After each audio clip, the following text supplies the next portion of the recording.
mendapatkan faedah-faedah dari Ustadz. Betul. Tadi alhamdulillah dari pagi sampai nanti insya Allah Jam 8-an ya. Bisa kita mendapatkan banyak siraman ilmu. Ya. Dan seperti tadi yang hampir kita sampaikan. Ya, ada kabar gembira nih. Ya. Mumpung udah pada makan, kan udah pada kenyang nih. Enak nih untuk donasi untuk membangun rumah di surga. Membangun rumah di surga. Ini hakikatnya sebenarnya membangun masjid, kita tahun membangun masjid sebenarnya untuk kita membangun rumah di surga. Ya kan? Dan juga tambahan sekarang di bulan ini ya. Di bulan haram. Segala kebaikan dan sebuah teman-teman duduk di sini menuntut ilmu. Semoga ditambah pahalanya. Dilipat gandakan Masjid Dar Al-Hijrah. Silakan diputar. Ini dia.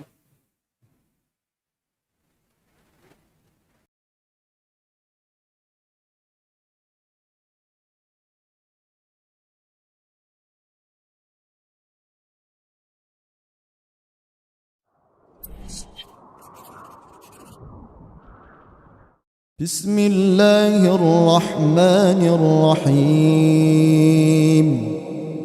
صاد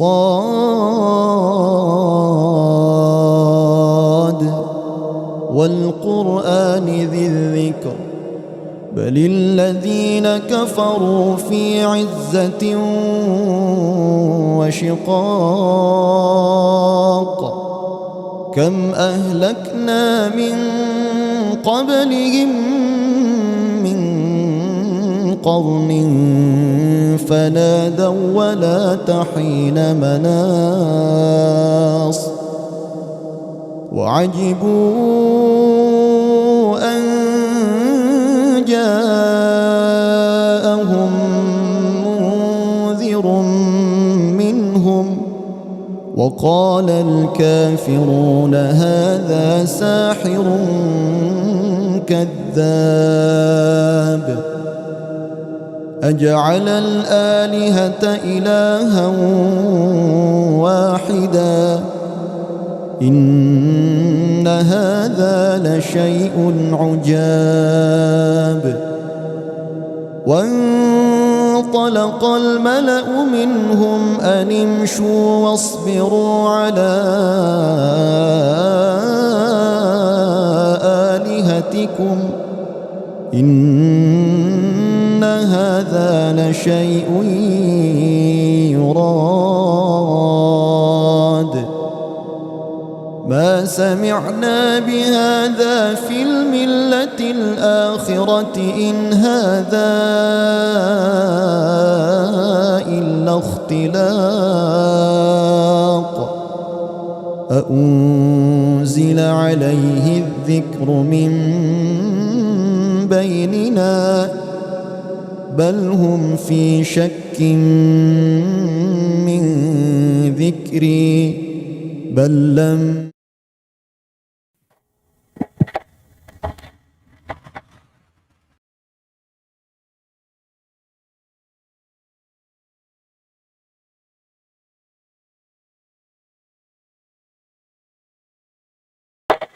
بسم الله الرحمن الرحيم السلام عليكم ورحمة الله وبركاته إن الحمد لله نحمده ونستعينه ونستغفره ونعوذ بالله من شرور أنفسنا ومن سيئات أعمالنا من يهده الله فلا مضل له ومن يضلله فلا هادي له أشهد أن لا إله إلا الله وحده لا شريك له وأشهد أن محمدا عبده ورسوله وصفيه من خلقه وخليله أدى الأمانة وبلغ الرسالة ونصح للأمة وكشف الله به الغمة وجاهد في الله حق جهاده حتى أتاه اليقين وتركنا على محجة بيضاء ليلها كنهارها لا يزيغ عنها إلا هالك اللهم فصل وسلم وزد وبارك عنهم وكرم ومجد على عبدك ورسولك محمد صلى الله عليه وعلى آله وصحبه وسلم فقال عز وجل يا أيها الذين آمنوا اتقوا الله حق تقاته ولا تموتن إلا وأنتم مسلمون وقال عز وجل يا أيها الذين آمنوا اتقوا الله وقولوا قولا سديدا يصلح لكم أعمالكم ويغفر لكم ذنوبكم ومن يطع الله ورسوله فقد فاز فوزا عظيما أما بعد اللهم إنا نسألك علما نافعا ونعوذ بك من علم لا ينفع اللهم أصلح ولاة أمورنا وأصلح بلدنا وشعبنا وأصلح بلدنا وشعبنا إنه ولي ذلك والقادر عليه. Hadirin hadirat yang dimuliakan Allah Azza wa Jal, in this economy, sebuah judul yang sudah kita lihat menjadi headline di mana-mana, menjadi hashtag di mana-mana, menjadi topik yang dibahas di mana-mana, menjadi trendsetter bahkan. Bagi sebagian pihak, kekurangan dari sisi ekonomi adalah musibah terbesar. Yang padahal Allah Ta'ala mengatakan, وَلَنَبْلُوَنَّكُمْ بِشَيْءٍ مِنَ الْخَوْفِ وَالْجُوعِ وَنَقْصٍ مِنَ الْأَمْوَالِ وَالْأَنْفُسِ وَالثَّمَرَاتِ. Bisyai', ujian-ujian yang Allah berikan hakikatnya adalah hal yang kecil dibandingkan kenikmatan-kenikmatannya. Yang kita ketahui semua, dari setiap ujian-ujian itu akan selalu hadir tokoh-tokoh baru. Karena ujian hakikatnya adalah katalisator bagi munculnya nama-nama besar, munculnya tokoh-tokoh besar. Bila kita melihat 10 dari sahabat yang dijamin masuk surga oleh Nabi SAW, 9 di antara mereka adalah orang-orang yang masuk leaderboards dari para sahabat lainnya menjadi orang-orang yang paling tinggi asetnya. Tapi itu bukan poin. Kalau kita sekedar melihat jumlah aset mereka, tapi kita tidak melihat bagaimana mereka menjaga salat pertama. Kita tidak melihat bagaimana mereka menyumbangkan hartanya untuk Nabi SAW. Kita tidak melihat bagaimana sumbangan mereka ketika jihad.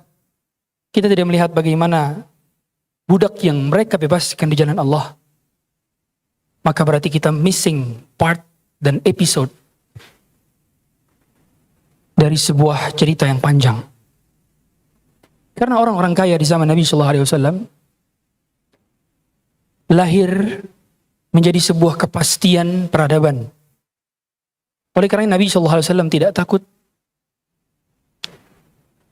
Nabi SAW sangat tidak takut apabila kita miskin.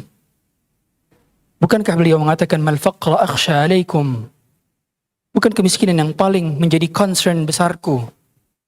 Bukan kemiskinan yang paling menjadi objektif terbesar diriku.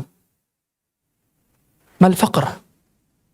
Walakinni akhsha an tubsata lakumud dunya. Tapi yang aku khawatirkan adalah dibentangkannya dunia. Dibukakannya dunia. Diperlebar dan besarkannya dunia. Kama busitat man kana qablakum. Sebagaimana telah dibentangkan kepada orang-orang jauh sebelum kalian. Fatanafasuha kama tanafasu fiha. Dan kalian pun berlomba-lomba. Kalian beradu dalam sebuah kompetisi itu. Sebagaimana mereka dahulu berkompetisi. Fatuhlikakum kama ahlakathum. Dan kalian pun hancur. Collapse. Burn out. Sebagaimana mereka telah terjadi di zaman-zaman sebelum kalian. Sehingga menjadi poin ini bukan ketakutan untuk menjadi miskin. Jadi in this economy itu bukan menjadi concern utamanya Rasulullah SAW. Karena para sahabat adalah generasi yang telah terdidik untuk hidup miskin. Lahir miskin. Meninggal miskin. Bahkan kita tahu doa Rasulullah SAW yang sahih.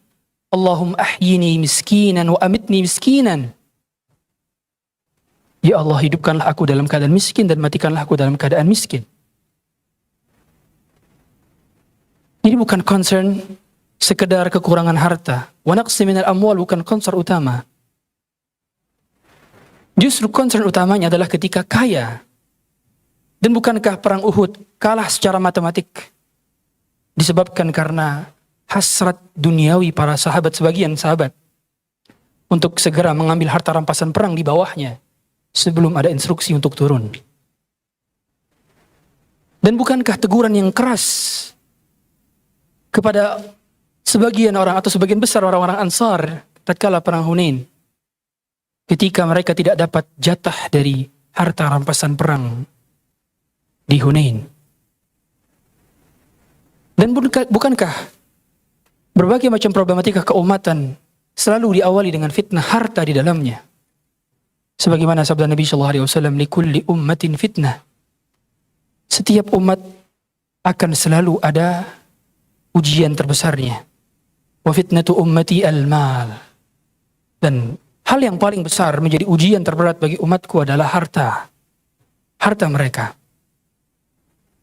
Oleh karenanya, kali ini kita akan membahas bagaimana panduan untuk menjadi kaya. Panduan bukan untuk menjadi orang kaya, tapi panduan untuk merasa kaya. Karena banyak di antara kita, menurut kacamata BPS, boleh jadi dia telah kaya, memenuhi standar minimum kebanyakan orang-orang di Indonesia, atau bahkan di keluarga besarnya, atau bahkan ke tongkrongannya. Tapi menurut kacamata hati dirinya, dia belum menjadi kaya. Kita sepakat dan telah kita baca, telah kita ulang-ulang bagaimana Nabi sallallahu alaihi wasallam mengatakan, laisal ghina bi kathratil arad.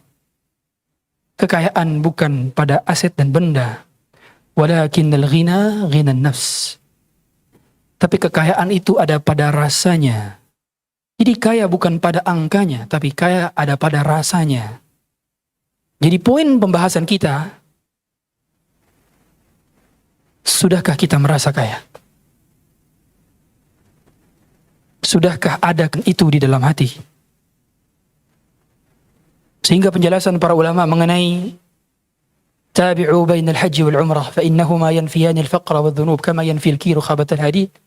Ikutilah haji dan umrah karena dia akan menghapuskan kefakiran dan dosa. Para ulama menjelaskan maksud dari dihilangkan kefakiran, dia pulang ke tanah airnya dalam keadaan qanaah. Qanaah. Dan itu harta kekayaan terbesar. Sebagaimana juga penjelasan para ulama mengenai haji yang mabrur. Apa definisi haji yang mabrur? Apakah ketika pulang akhirnya dia bisa kebeli rumah ke-5? Dia bisa kebeli mobil ke-10? Dia bisa kebeli aset sebidang tanah ke-11? Bukan. Kata Hasan al-Basri rahimahullah ta'ala, an yarji'a zahidan fid dunya wa raghiban fil akhirah. Dia pulang ke tanah airnya dalam keadaan membawa hati yang zuhud terhadap dunia dan kecintaan yang mendalam terhadap surga.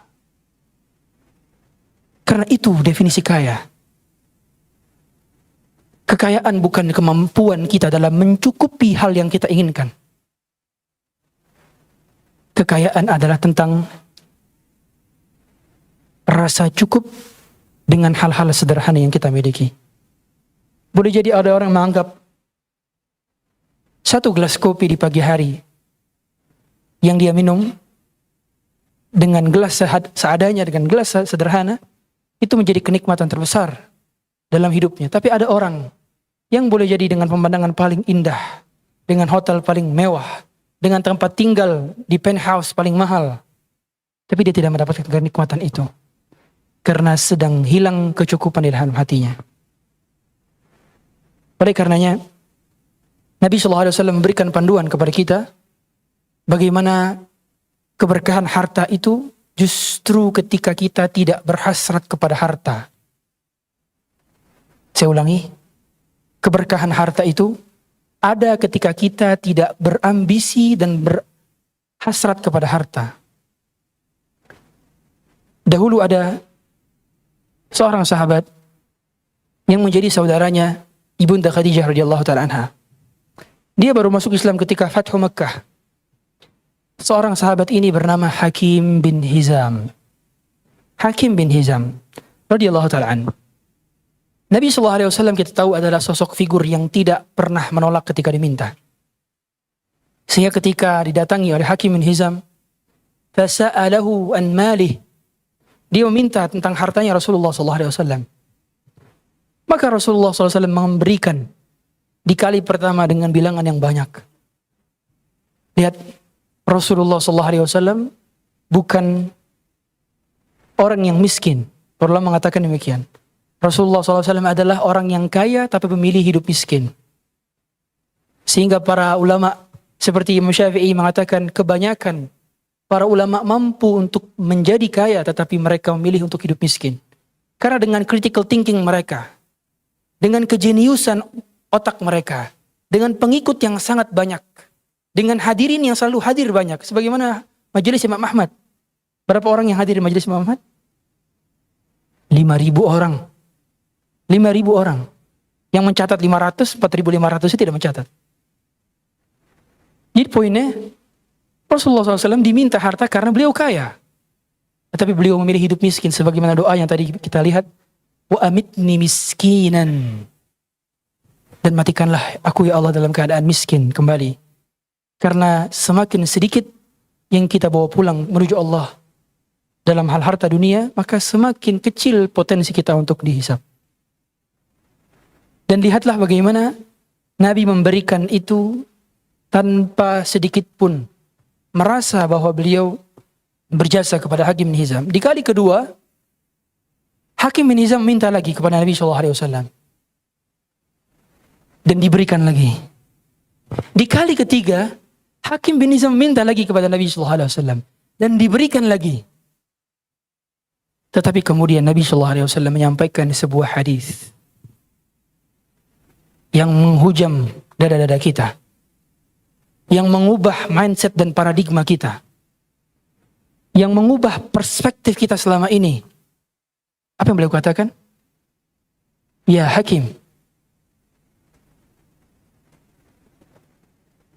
inna hadzal mal hulwatun khadarah. Sesungguhnya harta ini dia manis lagi hijau.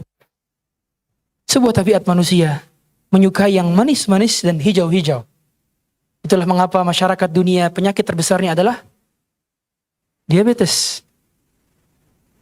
Dan itulah mengapa negara dengan kegersangan secara wilayah geografisnya hari ini berlomba-lomba untuk menghijau. Negara-negara Gulf countries hari ini pun berlomba-lomba untuk menjadi negara-negara hijau. Hulwatun khadarah. Faman akhadahu bitibi nafsin burika lahu fihi. Siapa yang mencarinya, siapa yang menuntutnya, siapa yang berusaha untuk menggapainya, bitibi nafsin, tidak berhasrat. Dia bekerja bukan obsesi untuk mengumpulkan harta sebanyak-banyaknya. Bitibi nafsin. Tidak berambisius terhadapnya. Bitibi nafsin. Tidak terlalu menggebu-gebu untuk mencarinya. Yang menjadi poin pentingnya adalah di tetap sholat lima waktu, maka pengisian dari jeda sholat ke sholat adalah dengan bekerja. Karena target dan tujuan utama kita dihidupkan adalah untuk beribadah.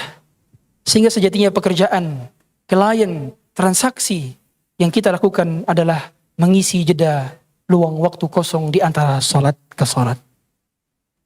Bukan sebaliknya. Burika lahu fih, maka dia akan diberkahi darinya. Dan lihatlah Nabi SAW mengatakan, faman akhadahu bi isyrafi nafsin. Tetapi yang mengambilnya dengan hasrat yang membara, yang mengambilnya dengan ambisius, lam yubarak lahu fi, dia tidak akan diberkahi darinya. Maka Hakim bin Hizam mendengarkan sabda ini dari Nabi SAW ketika Nabi telah wafat SAW. Maka di zaman Abu Bakar As-Siddiq, beliau ingin memberikan hadiah dari Baitul Mal kepada Hakim bin Hizam. Dan Hakim pun menolaknya. Menolak. Karena boleh jadi masih ada hasrat dari jiwa dan diri beliau untuk mengambil hal tersebut, sehingga beliau menolaknya. Berlalu Abu Bakar meninggal dunia radhiyallahu ta'ala an, digantikan dengan Khalifah Amirul Mukminin Umar bin Khattab radhiyallahu ta'ala an. Dan Umar ingin memberikan harta rampasan perang Rafai kepada Hakim bin Hizam, dan lagi-lagi beliau menolaknya. Sampai-sampai Umar radhiyallahu ta'ala memberikan statement di hadapan publik,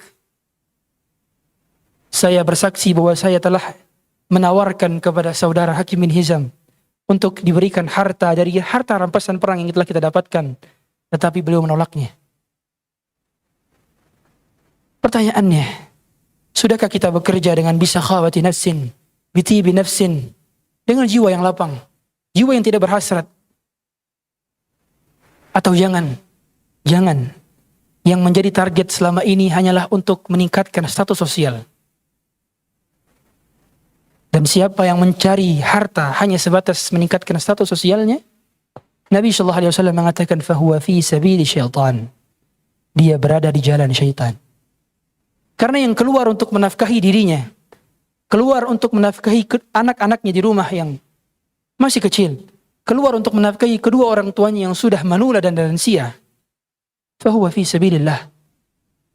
Maka dia berada di jalan Allah. Tapi siapa yang keluar dari rumahnya, man kharaja yas'a tafakhuran wa riya'an fahuwa fi sabili syaitan. Dia keluar rumah dalam keadaan ingin menambah status sosialnya, ingin menambah pandangannya di mata manusia, fahuwa fi sabili syaitan. Hadirin yang dirahmati Allah Azza wa Jalla. Satu ketika Umar bin Khattab radhiyallahu ta'ala an pernah diberikan hadiah oleh Nabi sallallahu alaihi wasallam. Dan Umar pun menolaknya. Ya Rasulullah, engkau bisa berikan kepada orang yang lebih fakir daripada saya. Di antara kezuhudan Umar, beliau merasa bahwa diri dia tidak butuh kepada harta tersebut, tidak butuh kepada hadiah tersebut. Kemudian Nabi SAW mengatakan, Inna hadzal mal, sesungguhnya harta ini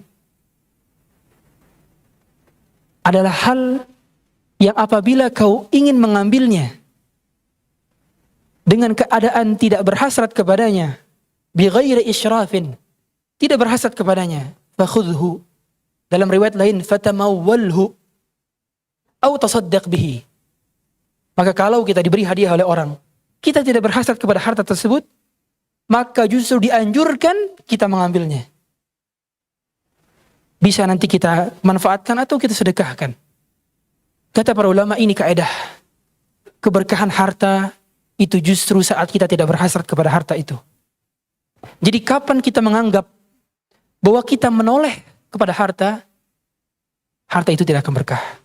Tapi kapan kita membelakanginya, membiarkan dia di belakang, sebagaimana bayangan-bayangan yang mengikuti kita. Wa ta'tihi dunya wa hiya raghimah. Dia lari dari dunia, dunia pun ikut mengejarnya. Dikejar-kejar. Karena dunia itu ditarik menujunya. Karena dunia ini seperti bayangan kita, hadirin. Kapanpun kita menolehnya, sejauh apapun kita melangkah menujunya, tetaplah kadar yang kita dapatkan segitu-gitu saja. Tapi berbeda kalau kita tidak menolehnya. Kita tidak berhasrat kepadanya. Yang kita cari adalah kehidupan akhirat. Maka akan diselesaikan urusan-urusannya. Dan dunia itu pun akan ditarik menujunya. Hadirin hadirat yang Allah muliakan. Maka di ekonomi kali ini, kita melihat banyaknya permasalahan yang timbul. Boleh jadi penyebabnya bukan karena kekurangan harta, tapi karena cara pandang. Karena mindset kita. Yang seringkali kita anggap sebagai kesulitan, padahal Allah bukakan banyaknya kemudahan. Seringkali kita melihat satu jenis kesulitan, padahal Allah berikan segudang kenikmatan. Yang kita tahu, ayat yang sudah kita hafal bersama, fa inna ma'al usri yusran. Inna ma'al usri yusran. Dari satu kesulitan akan banyak kemudahan-kemudahan. Karena lafaz kesulitannya adalah satu dengan alif lam. Yang menunjukkan itu satu, itu saja. Karena kita tahu dalam bahasa Inggris, apabila noun didahului dengan the, berarti dia definitif. Menunjukkan bahwa kesulitan yang dibahas adalah kesulitan yang sama di dua ayat tersebut. Sehingga sahabat seperti Abdullah bin Abbas radhiyallahu taala anhuma, beliau menyimpulkan maksud daripada ayat ini adalah lan yaghliba usrun yusrain. Tidak akan bisa satu kesulitan mengalahkan dua kemudahan. Karena dua kemudahan yang dibahas dengan indefinitif. Tapi satu kesulitan yang hanya dibahas dengan satu jenis kesulitan. Para ulama menyampaikan bahwa dari satu kesulitan akan selalu melahirkan banyak kemudahan. Apa kemudahan yang didapatkan dari in this economy? Hadirnya hadirin ke sini. Itu kemudahan. Seandainya topiknya boleh jadi bukan in this economy, mungkin yang tidak terdampak tidak mau ke sini. Karena saya lihat memang wajah-wajahnya adalah wajah-wajah bermasalah. Ada yang tersinggung? Enggak. Saya pun bermasalah. Memang tidak ada yang bermasalah di sini. Kita pun bermasalah. Iya, benar. Naiknya harga-harga adalah sebuah musibah. Tapi telat bangun subuhnya kita jauh lebih menjadi musibah. Iya, benar. Tingginya harga makanan pokok, sandang dan pangan dan papan adalah problem dan big issue. Tapi mata yang tidak kita jaga terhadap yang bukan mahram adalah musibah yang jauh menjadi big trouble kita. Iya, benar. Harga Pertamax 92, Dexlite, apapun itu namanya, menjadi 16.000, 25.000 adalah musibah. Tapi zikir setelah salat yang semakin kita cepatkan tempo durasinya adalah musibah yang jauh lebih besar. Tapi zikir pagi petang yang luput adalah musibah yang jauh lebih besar. Tapi highlight FIFA World Cup yang ditonton secara khatam oleh semua hadirin di sini tanpa mengesampingkan Quran di hari itu adalah musibah yang jauh lebih besar. Kalau yang saya sebutkan tadi bukan kita anggap sebagai musibah, lalu kita tempatkan musibah itu kemana? Kemana? Dan bukankah doanya Rasulullah SAW adalah wala taj'al musibatana fi dinina. Jangan kau jadikan musibah itu ada pada agama kami. Wala taj'alid dunya akbar hammina. Jangan kau jadikan dunia sebagai obsesi utama kami. Wala mablagha ilmina. Jangan kau juga jadikan dunia sebagai puncaknya ilmu kami. Lihatlah, segala hal menjadi kecil selama bukan musibah pada agama. Selama musibahnya bukan salat subuh kita. Selama musibahnya bukan pada mata kita yang melihat hal yang haram. Selama musibahnya bukan lisan kita yang menggibah. Selama musibahnya bukan pada telinga yang mendengarkan hal-hal yang haram. Maka musibah itu beringan. Musibah itu kecil. Karena kita sepakat orang-orang besar di dunia punya sebuah konsep. Mereka itu menunggu krisis. Mereka itu menunggu krisis. Silakan Anda cek orang-orang yang muncul di tahun 98. Orang-orang yang muncul ketika krisis di Amerika Serikat di tahun 2008. Orang-orang yang muncul ketika COVID-19. Anda lihat nama-nama itu. Mereka lahir dari orang-orang yang menganggap krisis as a potential. Krisis sebagai sebuah potensi.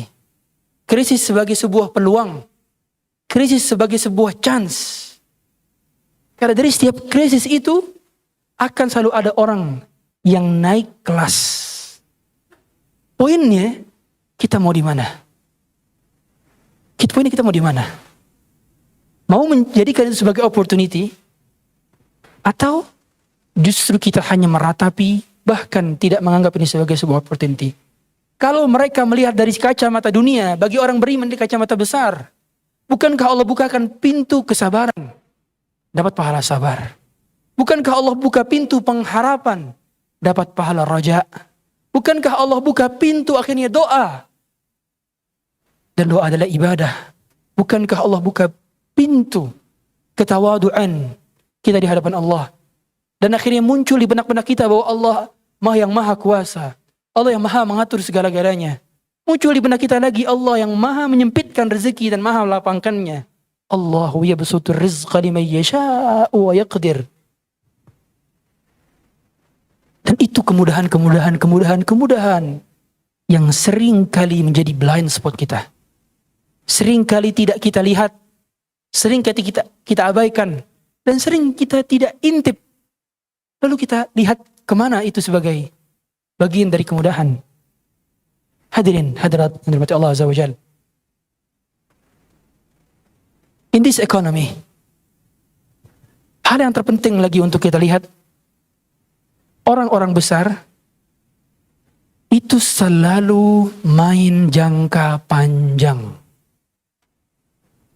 Orang besar itu nggak ada yang main short term, even medium term nggak ada. Mereka selalu main jangka panjang, long term. Bahkan 10, 20, 30 tahun adalah short term. Kalau bagi penghuni dunia, 30 tahun, 40 tahun, 50 tahun adalah long term bagi mereka. Tapi bagi orang beriman, satu-satunya definisi long term adalah akhirat. Akhirat. Itulah kenapa akhirat dinamakan akhir. Kenapa? Karena dia paling ujung, paling mentok. Yang kalau kita seluruhnya bermuara ke sana, rintangan-rintangan di awal-awal yang menjadi short term tidak akan membuat kita gelisah. Saya berikan analogi sederhana. Hadirin, menuju Jakarta dengan menggunakan mobil hari ini, kemudian hujan lebat, berkabut. Jarak pandang hanya sekitar 3 meter. Apa yang hadirin akan rasakan? Takut, gelisah, was-was. Gimana ini? Karena setelah 3 meter, kita nggak tahu ada tronton yang jatuh, ada muatan yang berceceran, kita nggak tahu. Tapi bagi orang yang punya clear vision, jelas, kacanya jelas, cuacanya jelas, dia bisa melihat dari jarak yang paling jauh. Dia akan mengemudi dalam keadaan tenang, santai, have fun. Dan itulah momen pembeda antara orang yang melihat sebuah masalah in the long term period of time dengan orang yang melihat masalah in the short term of time. Beda antara orang yang selalu melihat jangka panjang dengan orang yang melihat jangka pendek. Jadi kalau hari ini kita punya problem, yang difikirkan adalah bagaimana long term kita.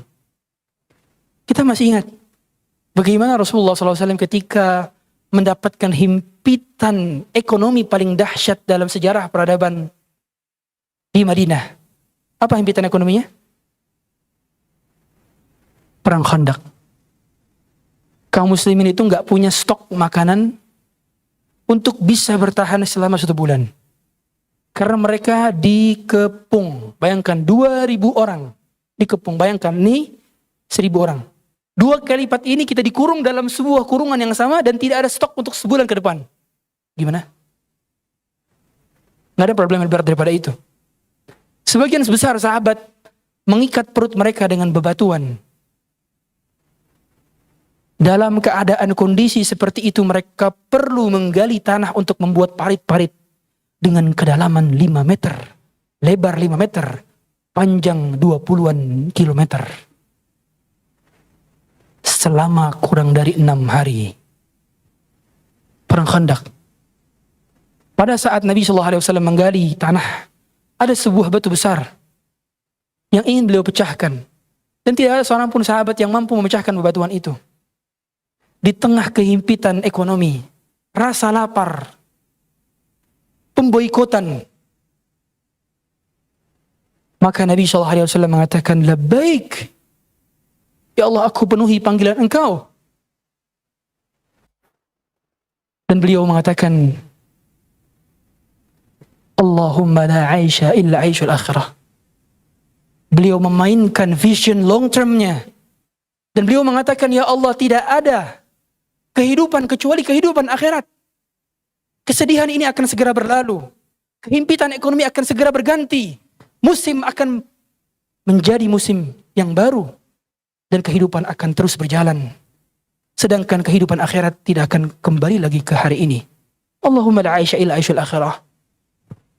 Maka saat kita berada di titik terendah kehidupan kita, ingatlah hal yang pasti bahwa kehidupan yang tidak akan pernah fana, keadaan yang tidak akan pernah berubah, hanyalah ada di surga kelak. Dan itulah mengapa setiap himpitan ekonomi selalu membuahkan kerinduan yang mendalam terhadap surga. Setiap kegelisahan yang kita rasakan di dunia selalu membuahkan kerinduan kita untuk berjumpa dengan Rabbul Alamin. Dan setiap masalah yang kita hadapi di dunia membuat kita rindu perjumpaan kita dengan orang-orang yang telah mendahului kita di sana. Maka momen yang harus kita camkan di hari-hari ini bukan bagaimana kita keluar dari krisis ini, tetapi bagaimana kita menghadapinya.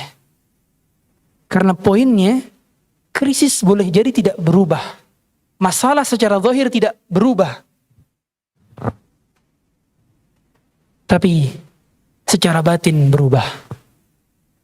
Dan itulah mengapa ayat wa man yattaqillaha yaj'al lahu makhrajan. Siapa yang bertakwa Allah akan berikan jalan keluar.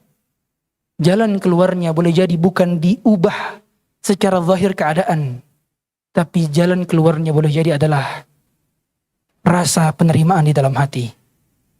Itu yang sering kali miss di sebagian visi di antara kita. Karena banyak di antara kita menyangka bahwa kalau saya sholat lima waktu, kalau saya sholat malam, kalau saya selesaikan tugas-tugas yang menjadi kewajiban saya sebagai seorang hamba, berarti Allah akan selesaikan dan ubah masalah itu menjadi sesuai kehendak kita. Padahal para wali-wali Allah, para kekasih-kekasih Allah, orang-orang yang Allah cintai, masalah zahir mereka seringkali tidak berubah. Bukankah Rasulullah SAW ketika beliau meninggal dunia, beliau masih tetap punya hutang? Bukankah Nabi Nuh ketika beliau meninggal, anaknya masih kufur? Dan bukankah Nabi Lut pada saat beliau telah mendakwahkan kepada keluarganya, maka istrinya masih masuk ke dalam golongan-golongan orang-orang yang menyimpang? Masalah masih tetap ada. Padahal Nabi kurang bertakwa apa? Rasul kurang effort apa dalam menjalankan kewajibannya? Tapi menjadi poinnya adalah seringkali blind spot kita adalah kita hanya melihat dari kacamata zahir. Jadi poinnya, kalau seandainya kita bertakwa dan beramal saleh, kita sudah menghadiri kajian, kita sudah hadir di kajian, kita sudah sholat sunnah, kita memperbaiki hati, memperbaiki mata, memperbaiki telinga. Namun harga barang makanan, sandang pangan dan papan tidak berubah. Begitu-gitu saja. Maka bagi orang beriman, dia tidak terlalu mementingkan itu. Karena boleh jadi masalahnya bukan how to solve the problem, tapi how to deal with the problem. Seringkali yang menjadi blind spotnya adalah kita berlagak menjadi problem solver. Yang menjadi masalahnya adalah kita berlagak menjadi pemecah atas masalah. Karena satu-satunya problem solver di dunia ini adalah Allah Azza wa Jalla. Satu-satunya yang dapat memecahkan masalah kita, menguraikan problematika kehidupan kita adalah Allah Subhanahu wa ta'ala, bukan kita. Hadirin hadirat yang dirahmati Allah Azza wa Jalla, beberapa hal yang ingin kami sampaikan mengenai bagaimana para sahabat telah dididik kaya oleh Nabi SAW. Jauh sebelum itu, kita melihat Abdurrahman bin Auf datang ke kota Madinah. Berapa saldonya? 0. Utsman bin Affan, Umar bin Khattab, Abu Ubaidah bin Jarrah, dan sahabat-sahabat yang datang ke kota Madinah itu mereka membawa saldo 0. Tapi kenapa kemudian Abdurrahman bin Auf di 3 bulan pertamanya dia sudah menjadi masuk sebagai kandidat leaderboard orang terkaya nomor 2 di Madinah setelah Sa'ad bin Rabi', setelah saudaranya di Madinah yang dipersaudarakan oleh Nabi sallallahu alaihi wasallam. Kenapa? Apa yang membuat mereka bisa kemudian naik level kembali, overlapping kembali dalam keadaan saldo 0? Poinnya, orang-orang berkualitas itu selalu punya demand.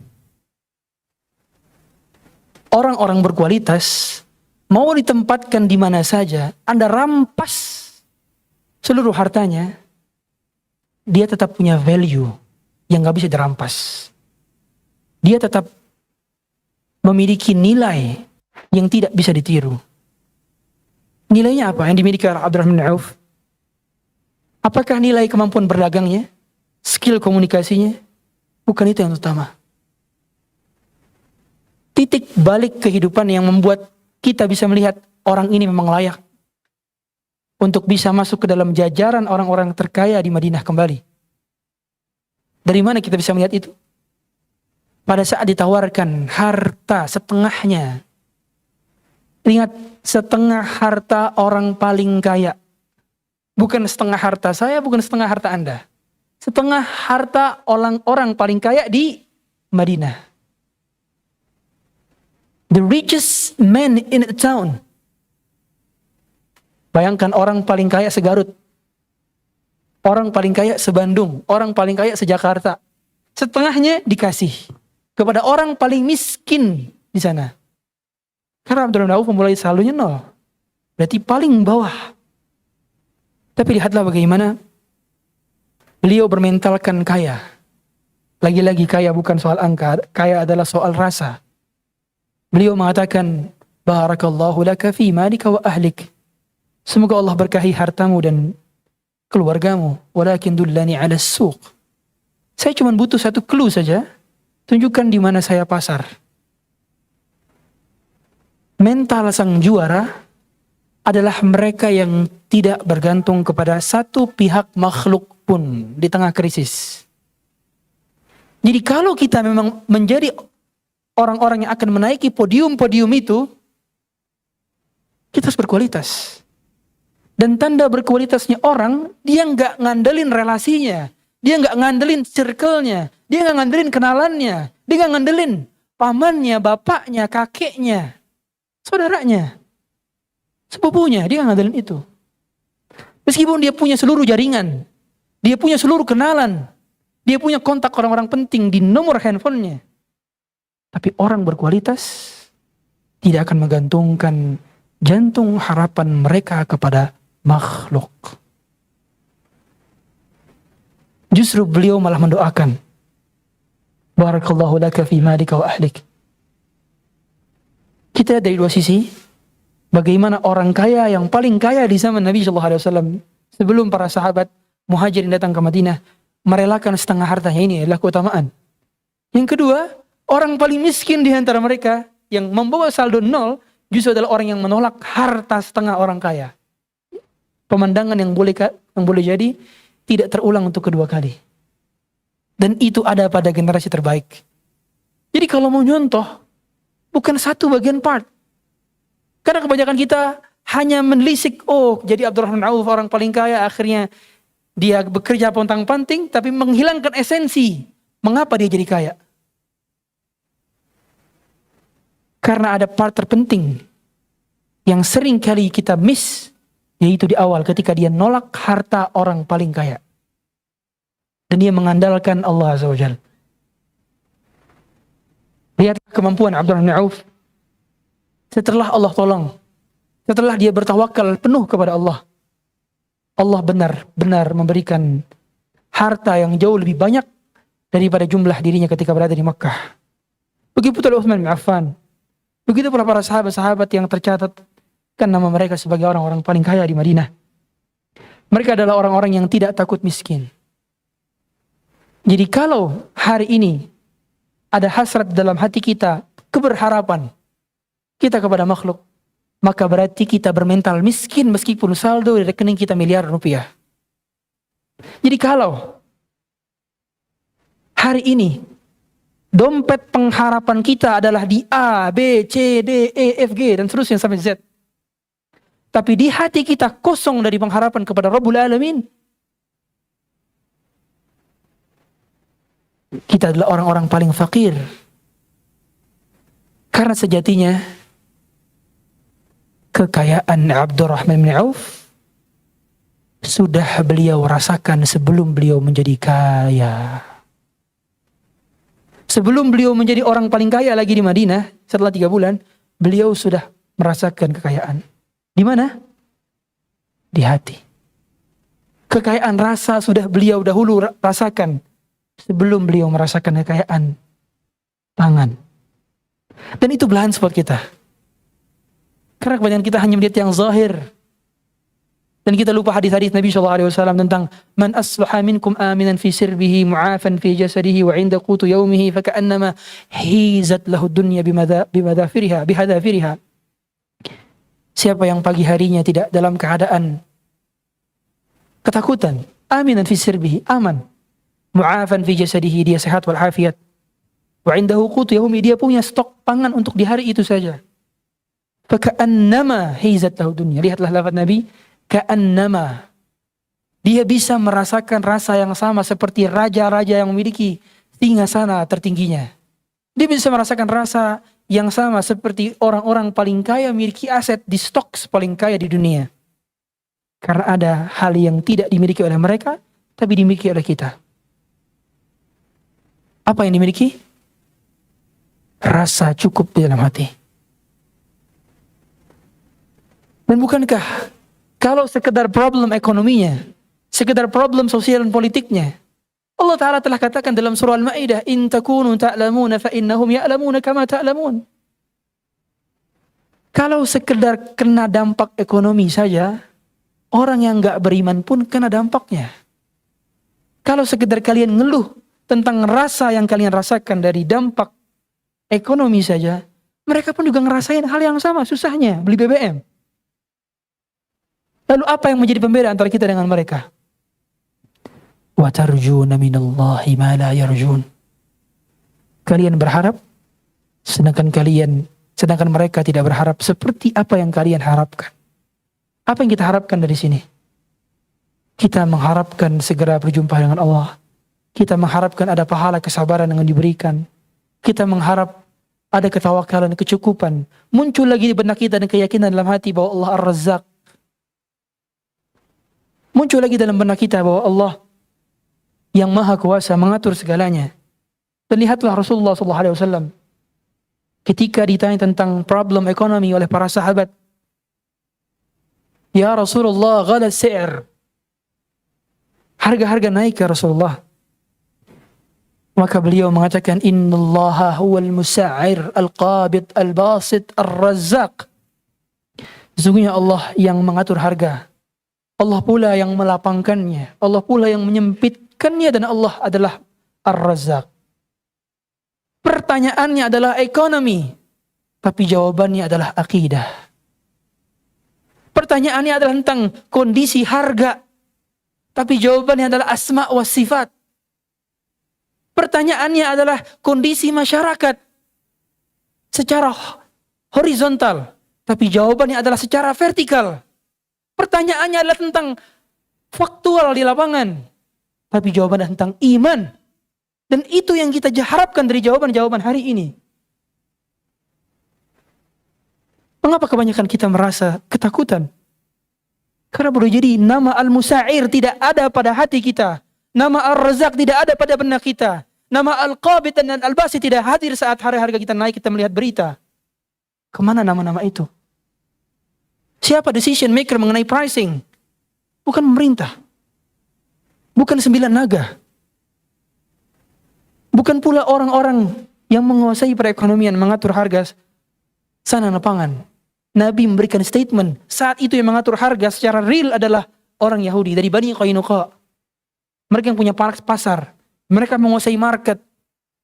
Kalau hari ini IHSG bisa kelihatan perusahaan mana yang paling memiliki stok paling banyak. Dan di zaman tersebut kita tahu orang yang punya saham paling besar dia ngatur harga. Orang yang punya sektor paling luas dia ngatur harga. Tapi Nabi mematahkan statement tersebut. Yang mengatur harga bukan mereka, yang mengatur harga bukan saya, yang mengatur harga adalah Rabbul Alamin. Al-Musa'ir. Kemana nama-nama itu? Nama-nama itu kita lupakan di hari-hari ini. Yang padahal poinnya, semua kita mampu untuk melangkah lebih jauh, lebih lama, dan lebih tenang menghadapi problematika ujian kehidupan. Selama kita meyakini bahwa seluruh kejadian dan peristiwa tidak lain dan tidak bukan adalah sebagai bentuk ujian untuk kita naik level. Orang beriman bukan takut tentang masalah-masalah problematika kehidupan yang dihadapi. Tapi ketakutannya ketika dia tidak dibersamai oleh Allah. Ketakutannya adalah ketika tidak dapat kabar gembira dari Allah. Karena yang Allah berikan kabar gembira bukan orang-orang yang protes di Twitter. Yang Allah berikan kabar gembira bukan orang yang debat di thread. Yang Allah berikan kabar gembira bukan mereka yang mengucapkan kalimat-kalimat keluhan paling kencang. Yang Allah berikan kabar gembira dalam Al-Baqarah 155 adalah wabashshiris sabirin. Bahkan orang-orang yang bersabar tidak Allah berikan kabar duka. Orang-orang yang bersabar Allah berikan kabar gembira. Dan bukankah kita senang diberikan kabar gembira? Kabar gembira, busyra, wabashshiris sabirin. Dan ada hal yang jauh lebih penting yang kita dapatkan. Di hari-hari ini kalau kita bermain dengan cara yang benar, kita masih ingat prize terbesar dan gift terbesar seorang hamba adalah kebersamaan dengan kekasihnya. Kebersamaan. Semua kita merindukan kebersamaan dengan orang yang paling kita cintai. Dan orang-orang yang bersabar dibersamai oleh Allah. Kita semua hafal ayatnya. Innallaha ma'as sabirin. Dan bukankah sudah cukup kebersamaan dengan Allah sebagai hadiah terbesar yang kita dapatkan hari-hari ini? Apapun yang kejadian dan peristiwa yang terjadi, selama Allah senantiasa membersamai saya, maka saya tidak perlu dengan kejadian itu. Karena yang terpenting yang bersamai saya adalah Ar-Razzaq.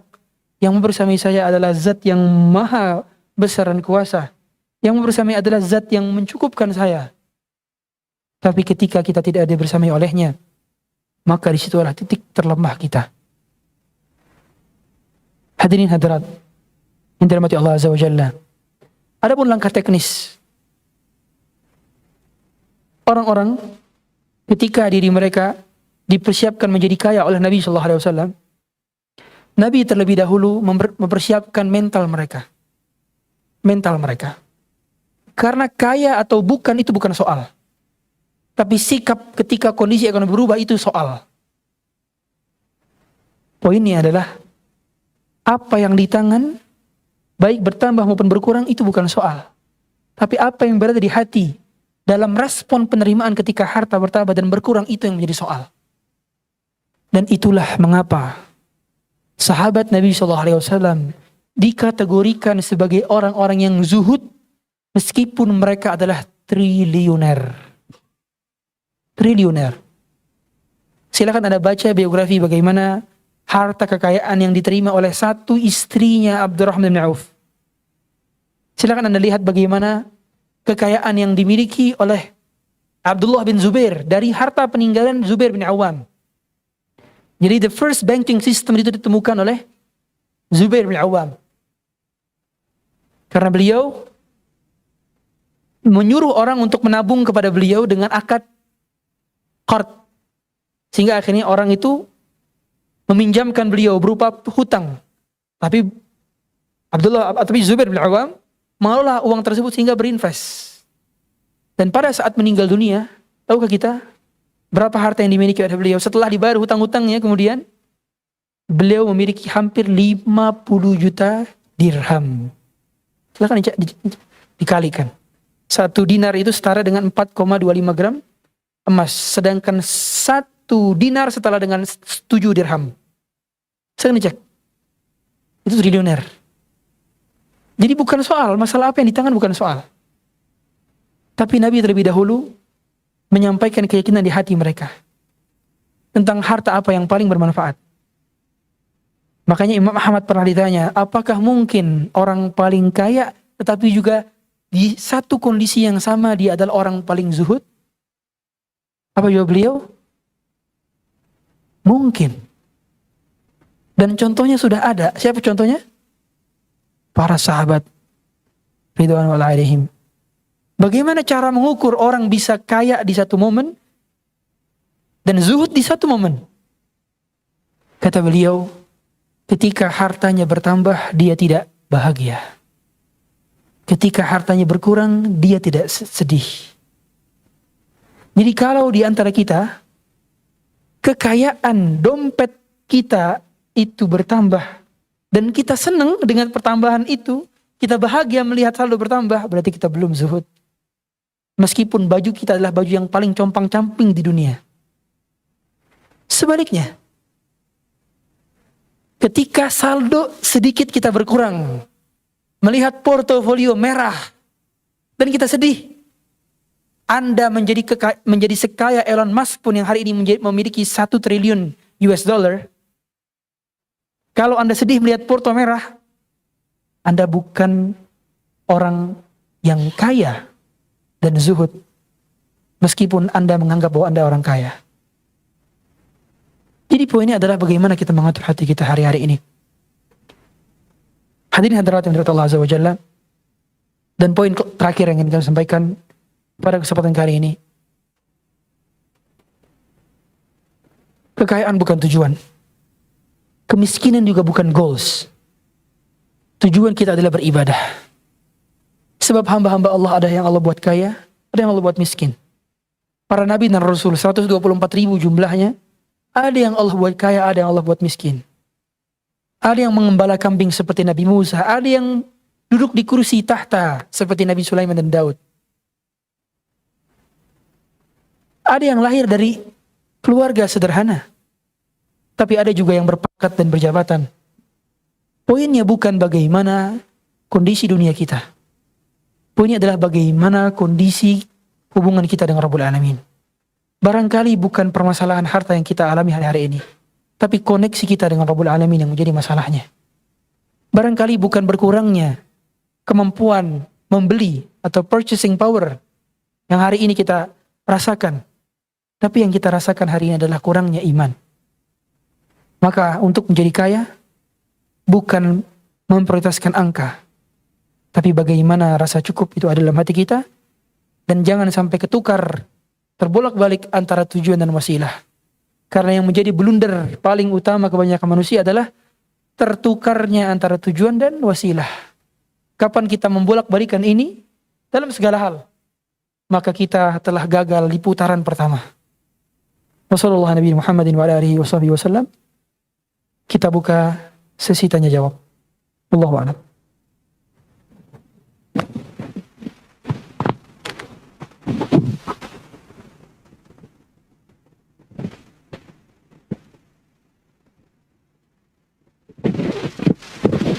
Cek.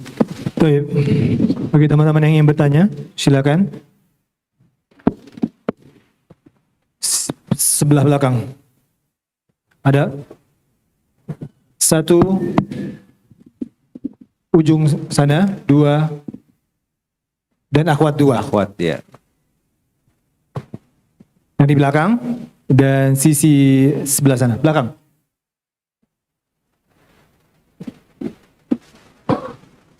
Belakang. Tangannya, nah, ya, naikin terus. Belakang dan sisi di dekat audio.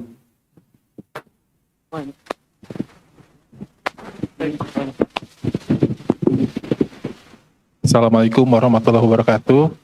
Waalaikumsalam warahmatullahi Saya Risa dari Bandung. Ustadz, semoga selalu dilindungi Allah Subhanahu wa taala.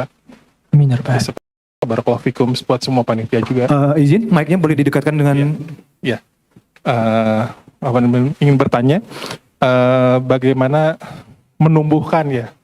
Karena menumbuhkan sifat qanaah. Karena itu kalau dari pemaparan sangat penting sekali. Itulah kekayaan yang hakiki sebenarnya. Jadi kita tidak bergantung kepada makhluk. Itu Ustaz. Syukran jazakallahu khair. Barakallahu fiik. Terima kasih pertanyaannya. Yang pertama, semua amalan hati itu pemberian dari Allah. Ikhlas, sabar, tawakal, syukur, termasuk qanaah. Qanaah itu diminta. Dan diminta. Jadi kita memohon kepada Allah Azza wa Jalla untuk membuat hati kita qanaah. Dan qanaah itu butuh perjuangan. Tidak mungkin ada orang yang tiba-tiba ketika hartanya bertambah, kemudian dia tidak bahagia, ketika hartanya berkurang dia tidak sedih, tiba-tiba, nggak mungkin. Jadi itu dilalui dengan proses berdoa kepada Allah. Yang kedua adalah mujahadah. Mujahadah berkelanjutan, terus-terusan. Dia melatih dirinya bahwa tidak ada hal yang lebih abadi melebihi kehidupan akhirat. Makanya dilatih pada saat diri kita bertambah harta, kita menyangka bahwa ini akan kita tinggalkan. Pada saat harta itu berkurang, kita pun menyangka kita akan tinggalkan itu. Jadi akhirnya nggak sengsara. Bahkan kita bisa bahagia dalam semua mode. Semua mode bisa bahagia. Ketika hartanya bertambah, dia bisa bahagia dari sisi berarti bisa dimanfaatkan dengan jalur sedekah, jalur nafkah dan sebagainya. Ketika harta berkurang, berarti dia berpikir, oh alhamdulillah berarti berkurang pula hisab saya di sisi Allah. Bisa bahagia. Ini tentang mindset. It's all about mindset. Gimana kita berpikir? Tapi yang lebih terpenting lagi adalah rasa qanaah itu adalah harta terbesarnya manusia. Dan dia perlu dirawat dengan dijaga pergaulannya. Kenapa? Sahabat-sahabat bisa menjadi orang paling qanaah di permukaan bumi. Apa?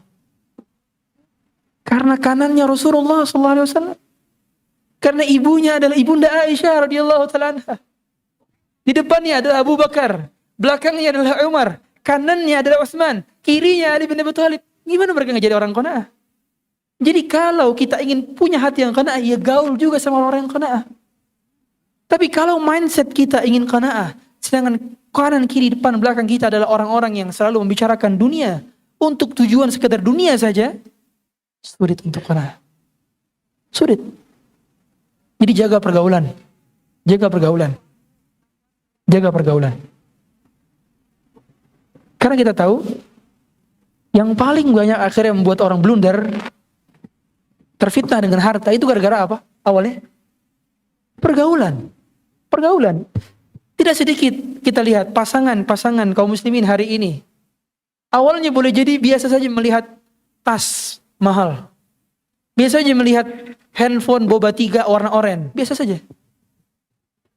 Biasa saja melihat sepatu mahal. Biasa saja melihat, biasa. Dia enggak wah. Tapi begitu masuk ke sosialita komunitasnya. Beda. Cara pandangnya beda, mindsetnya beda. Akhirnya jadi materialisme. Dan itu akhirnya berimpak kepada hal-hal yang dibeli dalam perkara ibadah. Subhanallah. Ini bukan saya ingin meremehkan orang-orang seperti ini. Tapi perlu kita buat mindset. Saat pergi haji dan umroh, harusnya kita jangan mainkan mode materialisme lagi di masalah ibadah.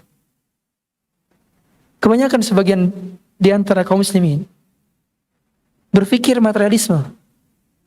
Oh kalau ibadah berarti patokannya berarti dia harus semuanya well services, semuanya harus dibayar mahal, semuanya fancy dan sebagainya. Kalau itu jadi tujuan dan prioritas utama, hilang esensi ibadah. Dan itu kedampak akhirnya kita melihat hal ibadah sebagai hal-hal orientasi duniawi. Keliru. Akhirnya yang kita cari ketika umroh atau haji fasilitas. Bukan itu padahal utamanya. Utamanya Anda itu bisa doa khusyuk. Utamanya itu Anda bisa nangis ketika sa'i. Kan itu. Nah maksud saya ini jangan sampai kita bawa akhirnya. Hadirin, kalau mindset kita materialisme sama seperti orang kafir, apa bedanya? Apa bedanya? Yang lihat segala sesuatu itu dari hal yang material. Sedangkan Nabi SAW atau Umar bin Khattab sebagaimana kita bahas tablik akbar kemarin, beliau sengaja jalan kaki dan nyeker. Kemana? Aqsa. Momennya untuk apa? Untuk peresmian serah terima kunci Masjid Al-Aqsa. Hadirin bayangkan. Itu disaksikan oleh kaisar-kaisar Romawi, pendeta-pendeta yang pakaiannya keren-keren semua. Beliau sengaja datang nyeker, bawa pembantunya di atas untanya lagi. Dan ketika ditegur oleh Abu Ubaidah bin Jarrah, wahai Amirul Mukminin, apakah dengan pakaian ini kau menerima kunci Al-Aqsa? Maka beliau mengatakan, "Lau qala ghairuka la ahwal al-amr." Kalau seandainya yang berkata demikian bukan engkau, lebih mudah perkaranya. Tapi yang berkata ini engkau penghuni surga, Abu Ubaidah bin Jarrah. Maka beliau mengatakan statement yang dihafal dan layak ditulis dengan tinta emas. Nahnu qaumun a'azzana Allahu bil Islam. Kita adalah satu kaum yang Allah muliakan kita dengan Islam. فَمَهْمَا ابْتَغَيْنَا الْعِزَّ فَإِذَا ابْتَغَيْنَا الْعِزَّةِ لِغَيْرِهِ أَذَلَّنَا اللَّهُ. Kalau kita mencari kemuliaan bukan dari Islam, kita akan dihinakan oleh Allah. Hei, kamu lupa, yang membuat kita mulia ini bukan gara-gara kita berhasil menaklukkan negeri-negeri, bukan gara-gara kita punya unta yang banyak. Yang membuat kita mulia karena Islam. Jadi embel-embel kemuliaan dunia itu materialisme lagi-lagi. Dan itu perlu dilatih. Dan perlu bersirkel dengan mereka-mereka. Dan orang-orang seperti mereka itu enggak bersembunyi, hadirin, enggak bersembunyi. Anda bisa temui itu mereka di tenda-tenda Mina. Anda bisa temui mereka di saf-saf pertama salat di masjid. Anda bisa temui mereka di majelis-majelis ilmu. Banyak, wallahi banyak. Cuman kitanya aja enggak nyari. Tawadu sekali. Dan banyak sekali orang-orang yang saya pribadi temukan orang seperti itu, yang kita nggak tahu gimana backgroundnya, ternyata adalah orang-orang yang Allah berikan keutamaan. Karena mereka nggak ngumpet, mereka ada. Tinggal kita berdoa kepada Allah. Dan itulah doanya Nabi Yusuf. Bagaimana doa Nabi Yusuf? Ketika sudah di puncak kekayaannya, tawaffani musliman wa alhiqni bis-shalihin. Ya Allah, matikanlah aku dalam kondisi muslim dan temuilah aku dengan orang-orang soleh. Beliau minta circle soleh, circle qanaah, circle zuhud. Karena itu diminta dan diminta. Wallahu a'lam. Jazakallah khairan Ustaz. Untuk penanya berikutnya tadi yang udah megang mic dipersilahkan untuk berdiri. Assalamualaikum warahmatullahi wabarakatuh. Waalaikumsalam warahmatullahi wabarakatuh. Mohon pencerahannya Ustadz, bagaimana cara menyikapi hasrat kita untuk mendapatkan kekayaan yang diridhai Allah di tengah-tengah badai kebutuhan agar tidak tergolong pada ambisi. Sekian. Assalamualaikum warahmatullahi wabarakatuh. Waalaikumsalam warahmatullahi wabarakatuh. Hadirin hadirat Allah Azza wa Jalla. Dari nama-nama yang tadi kita sebutkan, nama-nama Allah, Al-Musa'ir, Al-Qabid, Al-Basit, Al-Razzaq. Satu nama saja coba Anda fahami mengenai Al-Razzaq. Al-Razzaq. Itu luar biasa arti nama Al-Razzaq. Allah memberikan rezeki yang tidak kita pernah minta. Kita mendapatkan 24.000 kali inhale dan exhale, dan ratusan ribu kali detak jantung, kedipan mata, ayunan tangan, langkahan kaki, dekapan jantung, aliran darah, itu semua kenikmatan. Dan kita gak pernah request itu kepada Allah, tapi Allah berikan. Jadi poinnya bukan berkurangnya harta, tapi poinnya adalah berkurangnya kemampuan kita melihat bahwa itu adalah sebuah kenikmatan. Itu poinnya. Tatkala kita tidak menganggap ini sebagai sebuah kenikmatan lagi, itu kita blunder, salah, kalah.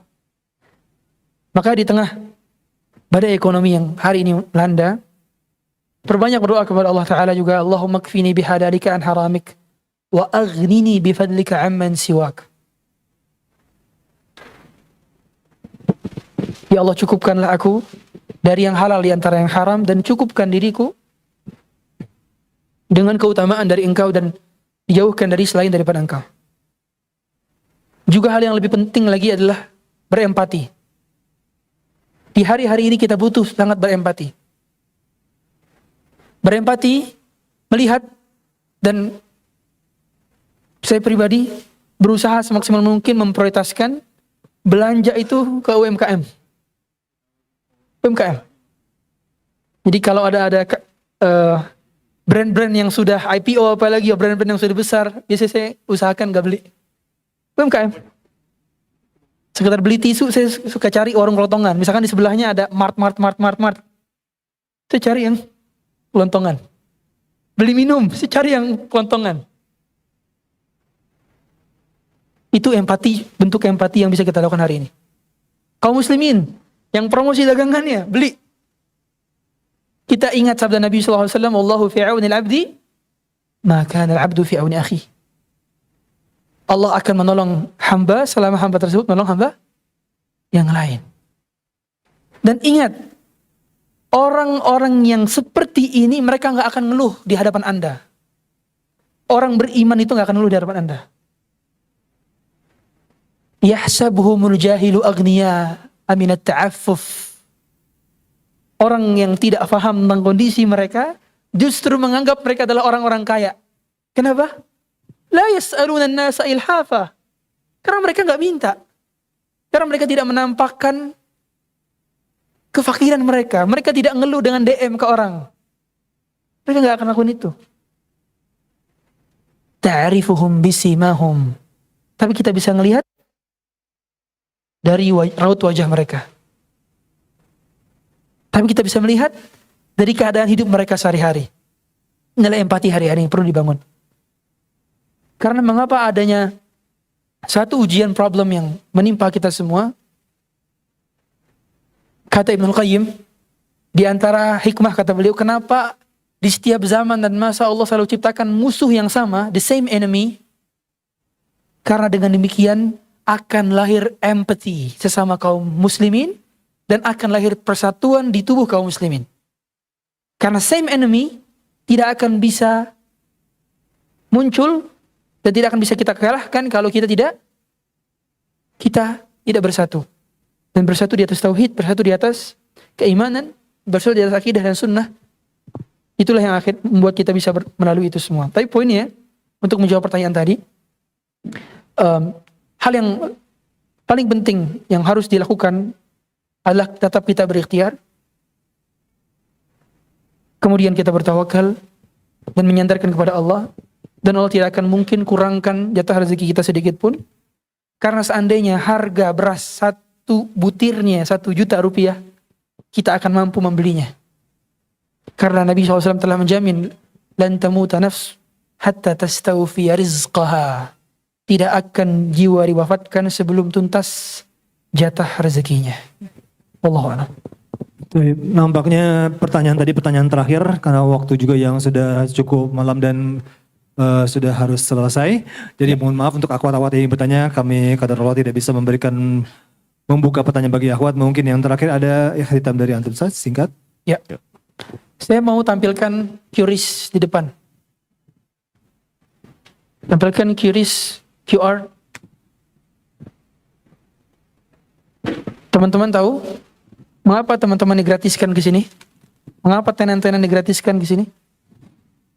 Karena untuk ini. Kita ingin kita punya harta di surga. Dan ini bukan untuk panitia JM, ini bukan untuk pembicaranya, ini bukan untuk ustadznya. Ini untuk harta teman-teman di surga, dan ini untuk nantinya kita bisa buat event di masjid ini yang bisa menampung ribuan orang. Jadi saya berharap semua kita di detik yang sama, scan barcode ini, buka handphonenya masing-masing. Buka handphonenya semua. Scan barcode.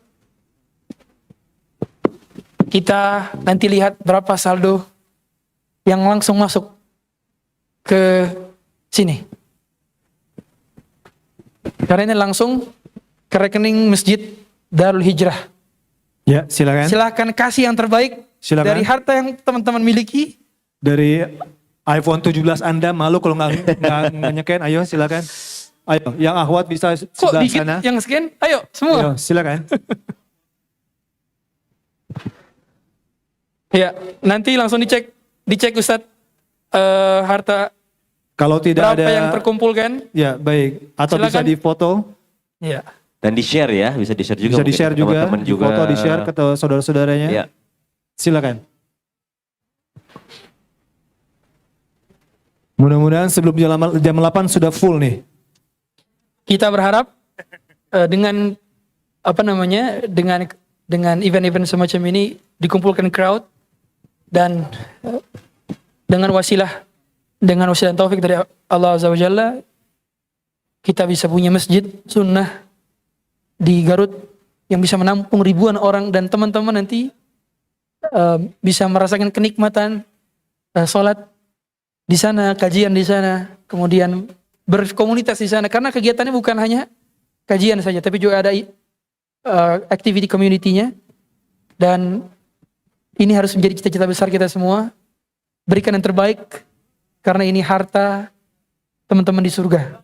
Karena ini tidak ada yang masuk uang panitia di sini, semua event di sini ini dari hamba Allah yang lainnya, dan kita berharap ini semua bisa menjadi jariah kita dan majelis kita yang diberkahi, aktivitas teman-teman yang diberkahi oleh Allah Azza wa Jalla. Karena setelah kita dapatkan ilmu seharian, maka pembuktiannya di sini.